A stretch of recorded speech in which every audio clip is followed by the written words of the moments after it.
उसे विश्वास के आधार पर ही चुनौती दी जाने लगी कि भक्त बनती हो तो कोई चमत्कार दिखाओ। चुनौती के जवाब में उसने कहा कि कृष्ण की बनाई हुई यह दुनिया क्या कम बड़ा चमत्कार है। विवाह हुआ। गृहस्थ जीवन में भी वही भक्तिभाव छाया रहा। ससुराल वालों ने कुछ समय तक सहन किया, निभाा। 7-8 महीने के बाद वे गोमती को मायके छोड़ गए। मायके वालों ने उसे वृंदावन ले जाकर छोड़ दिया। गोमती वृंदावन से बरसाना आ गई और कुटिया बनाकर रहने लगी। 84 खंबा मंदिर के पास वह 5-6 वर्ष रही। मीरा अपने गुरु को याद कर रही थी, तभी नरोत्तम शर्मा ने पूछा कि तुम्हारे गुरु का आश्रम तो अब भी होगा। सुनकर मीरा हंसी, कहने लगी कि जब नंदराय जी का भवन नहीं रहा तो हमारे गुरु की कुटिया कहाँ सुरक्षित रहेगी।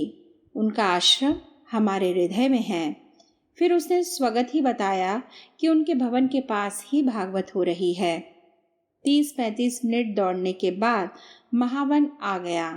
मीरा को 84 खंबा मंदिर के पास उतारकर 8 यात्री भी वहीं रुके, मंदिर देखने लगे। आचार्य श्री ने कहा कि कभी यहाँ नंदराय जी का भवन था।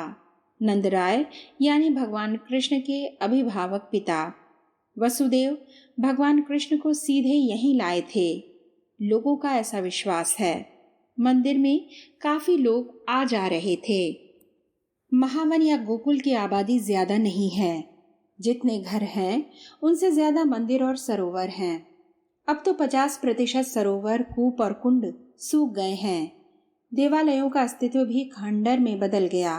उन स्थानों का जिक्र करते हुए आचार्य श्री साथ आए साधकों को लेकर ब्रह्मांड घाट, विष्णु कुंड, नंदकूप, चिंताहरण, सरस्वती कुंड, कर्णकूप, नारद स्थान, पूतना पातन आदि स्थानों पर गए। लगभग सभी स्थानों पर श्रद्धालु जमा थे, कहीं 5-7 तो कहीं 8-10। उन लोगों से चर्चा शुरू होती, कुशल क्षेम पूछते, ब्रज क्षेत्र की स्थिति के बारे में उनकी प्रतिक्रिया जानते और अपने सांस्कृतिक गौरव को वापस अर्जित करने का भाव जगाते।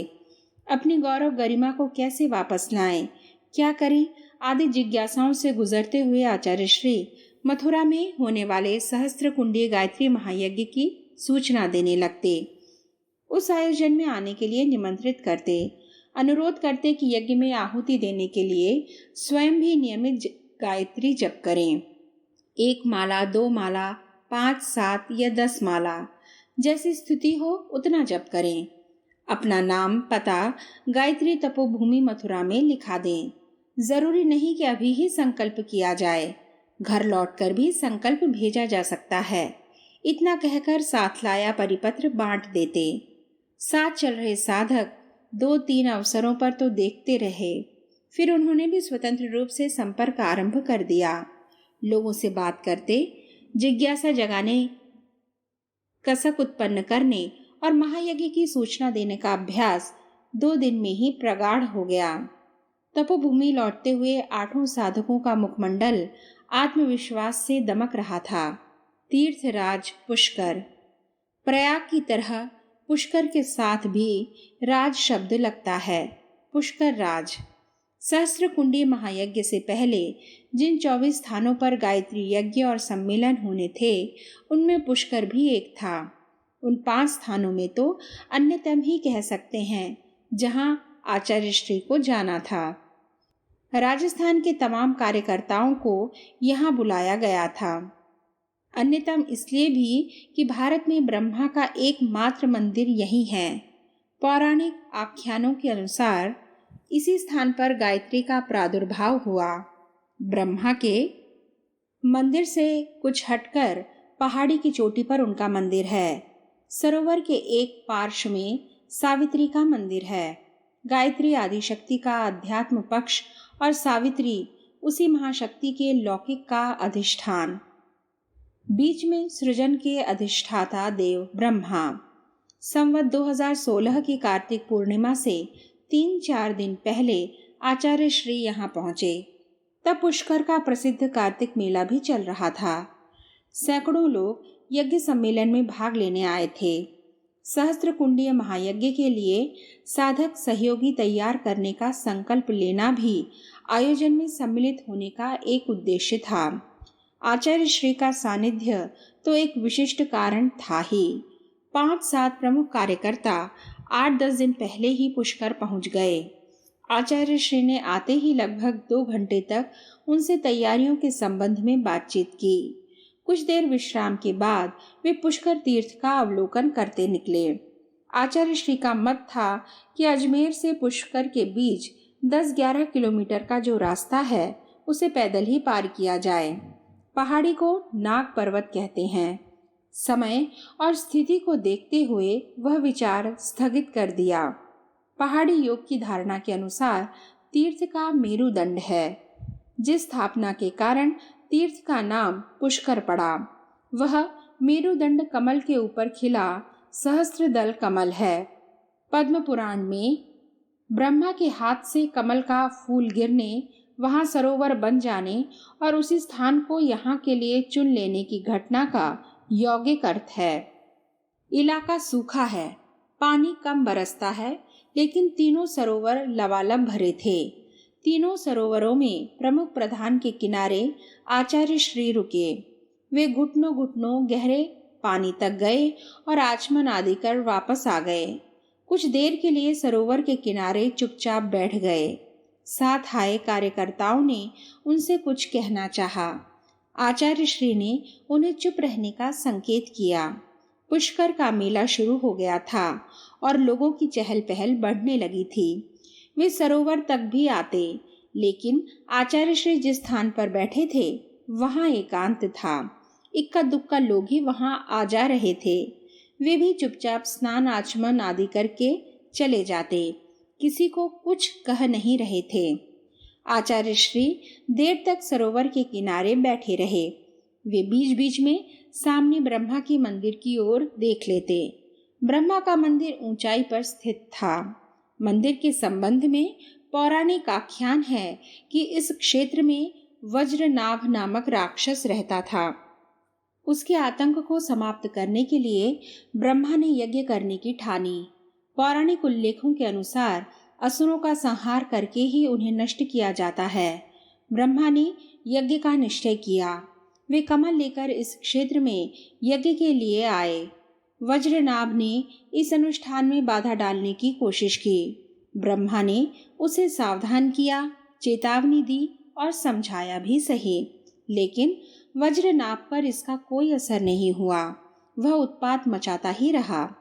ब्रह्मा ऋत्विज की भूमिका छोड़कर उठे। उन्होंने अपने हाथ के कमल एक और रखे और वज्रनाभ को मार दिया। उनके हाथ में 3 कमल थे। बड़ा फूल जिस स्थान पर गिरा वहां ज्येष्ठ पुष्कर सरोवर बना।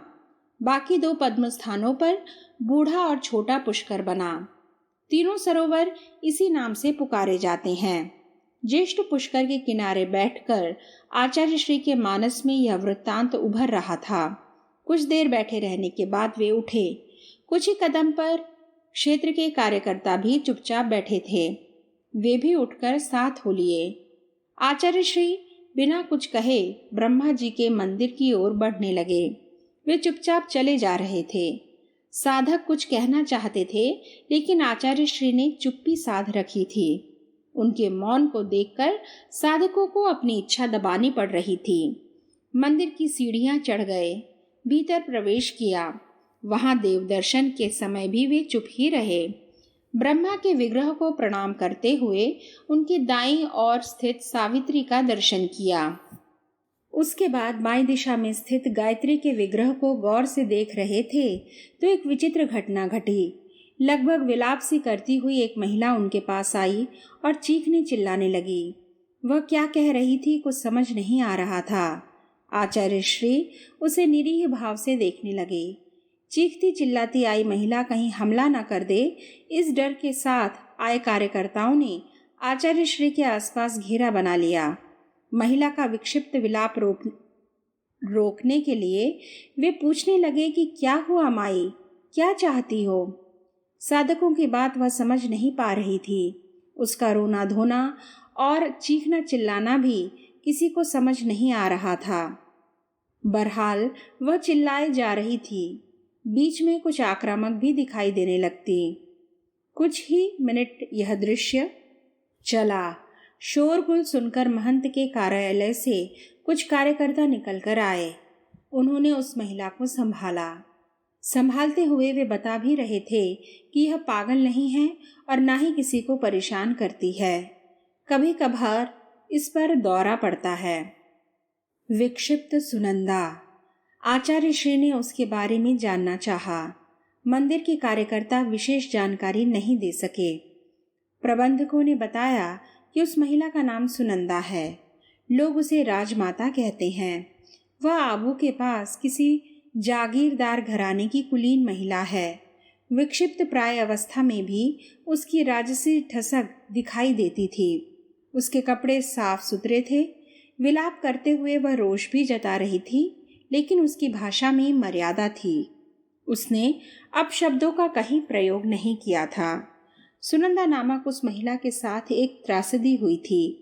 अपने परिवार में रहते हुए उसने किसी तांत्रिक के कहने पर गायत्री उपासना आरंभ की थी। विधिवत उपासना आरंभ करने के बाद तांत्रिक ने उसे वाम मार्गी दीक्षा दे दी। सुनंदा के मन में अपने परिवार पर वर्चस्व प्राप्त करने की दुर्बलता आ गई थी। वह निसंतान थी, इसलिए भी शंका रहती थी कि घर परिवार पर उसका नियंत्रण नहीं है, उसकी उपेक्षा हो रही है। तांत्रिक ने इसका लाभ उठाते हुए सुनंदा को वाम मार्गी जाल जंजाल में उलझाया। एक बार वह फिसली तो गिरती ही चली गई। 2 साल पहले सूर्य ग्रहण की रात को उसने तांत्रिक के कहने पर कोई हवन किया। हवन पूरा हुआ और उसके साथ ही मानसिक संतुलन भी गड़बड़ा गया। उसके बाद विक्षिप्त सी वह पुष्कर आ गई, यहीं रहने लगी। ब्रह्मा के मंदिर में रोज दर्शन करने आती है। मंदिर की दोनों दिशाओं में विद्यमान सावित्री और गायत्री के मंदिरों में भी नियमित दर्शन करने जाती है। सुनंदा के परिवार वाले ही उसकी देखभाल करते हैं। पुष्कर में रहने की व्यवस्था वही करते हैं। नौकर चाकर रखे हुए हैं और परिवार का कोई न कोई सदस्य भी नियमित रूप से यहाँ आता रहता है। साथ आए साधकों ने प्रबंधकों को आचार्य श्री का परिचय दिया। उपद्रव की सूचना सुनंदा के भतीजे को मिल गई थी। वह मंदिर चला आया था और अपनी काकी चाची के व्यवहार के लिए आचार्य श्री से क्षमा मांगने लगा। उस युवक का नाम था प्रताप सिंह। परिचय पाने के बाद आचार्य श्री ने कहा कि प्रयत्न करो तो तुम्हारी काकी साहब स्वस्थ हो सकती हैं। पूछने पर उपाय भी बताया कि यहाँ हो रहे गायत्री महायज्ञ में उन्हें बिठाओ और नियमित रूप से गायत्री की उपासना करने दो।